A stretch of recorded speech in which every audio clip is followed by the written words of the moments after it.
The Butterfly Effect by Nikayla Sarai. Chapter 8. The First Original Choice. Roman leaned against the brick wall of the old theater, heart hammering in his chest as he watched the prop master once more walk through the different sets, searching every nook and cranny for the missing umbrella prop. "Come on, Pat," he whispered, glancing at the clock on the wall. Half an hour to go. Half an hour before he would step out on the stage as Don Lockwood, singing in his first major role in the community theater's production of Singing in the Rain. He swallowed, hoping that anyone who was looking at him thought he was pale from nerves, which he was, nerves that barely had anything to do with the opening night. "Are you sure you haven't seen it, Roman?" the prop master demanded, checking the boxes stacked next to him for the fourth time. Roman crossed his arms, masking his flinch as he rolled his eyes. "Not since yesterday, sir." Which was true. Roman hadn't seen the prop since then because he'd stupidly left it at Patton's house the night before. He exhaled, adjusting the sleeves of the suit jacket he wore. It had seemed like such a good idea at the time.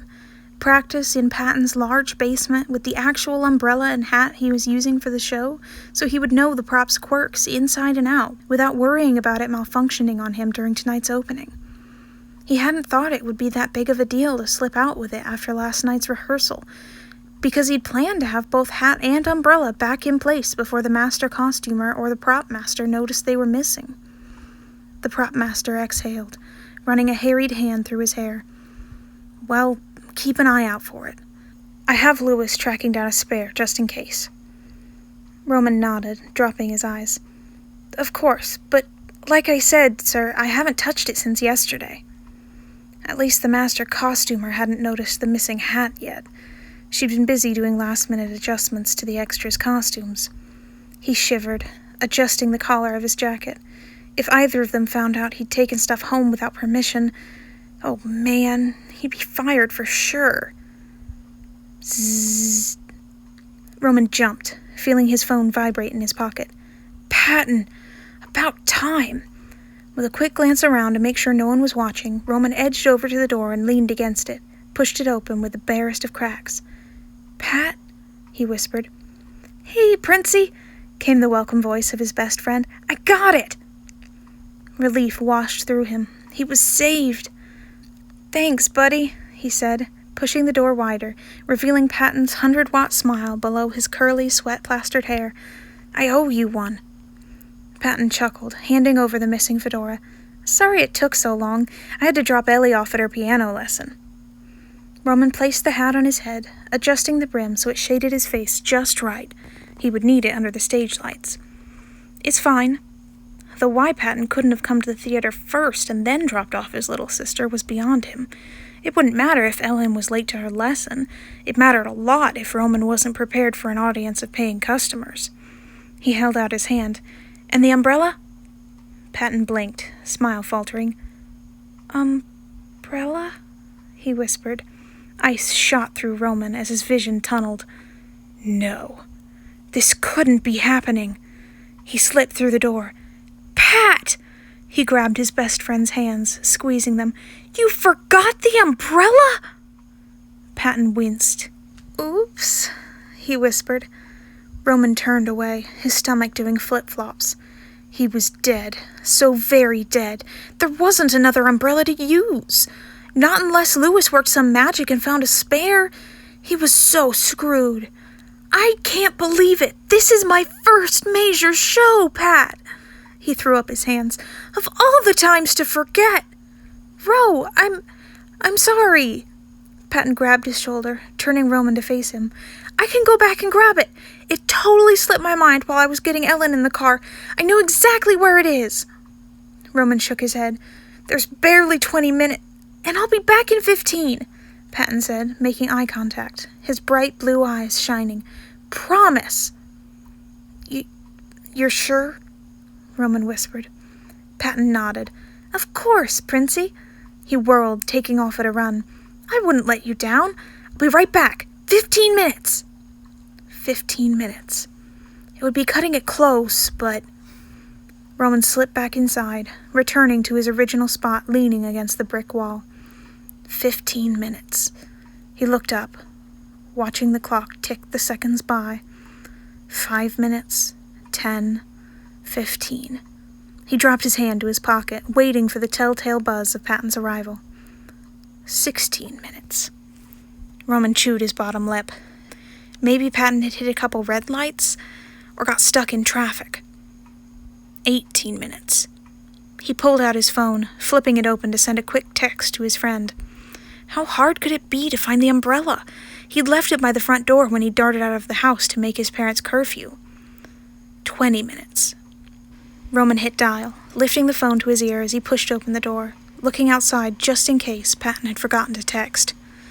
He wasn't there. The phone went to voicemail.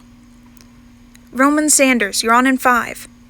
No, he didn't have the umbrella. Numbly, Roman nodded. Be right there, he said, letting the door swing shut, hitting redial. Patton's voicemail picked up once more.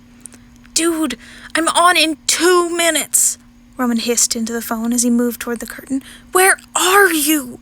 Get inside as soon as you arrive, all right?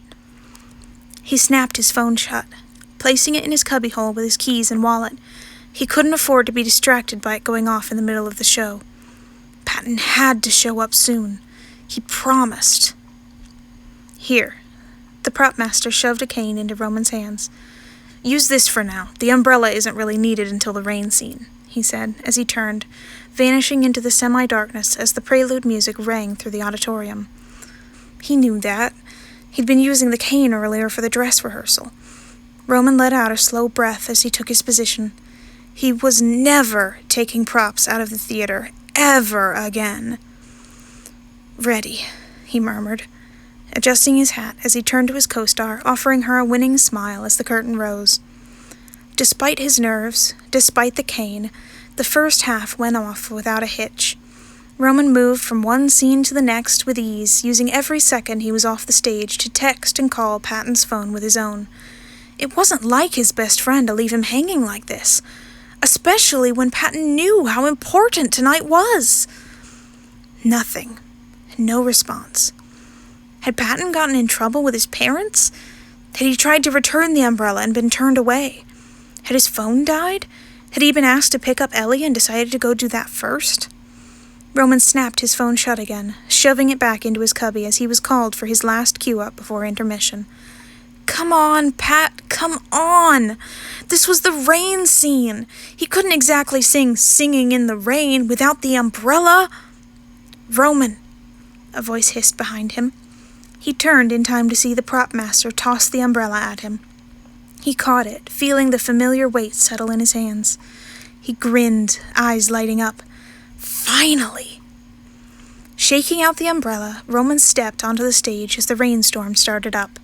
That, too, went off without a hitch, the umbrella performing perfectly as Roman danced and sang in the rain.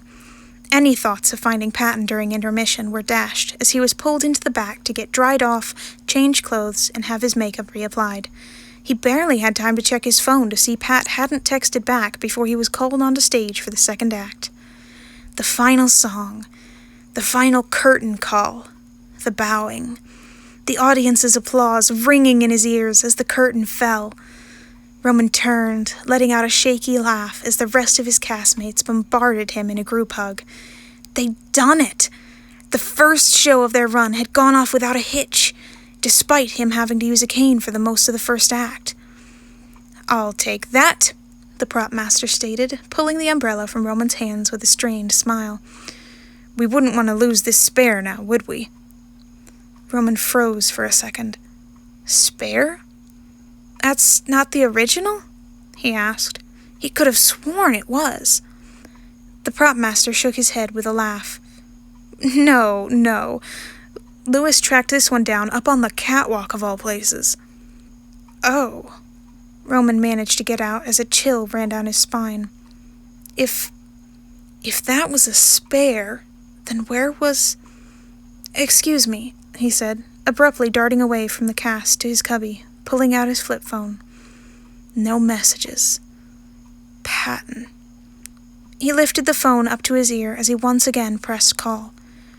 Where was he? If Patton hadn't made the show, then what in the world had... A click. Hello? A wobbly female voice asked. Patton's mom. Roman swallowed, clenching the phone, pressing it against his ear. Hey, Mrs. Hart, it's Roman. Where's Oh, Roman. Patton's mom sobbed.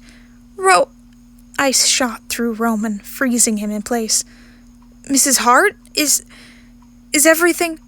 Pat's in surgery, she choked out. He might not make it.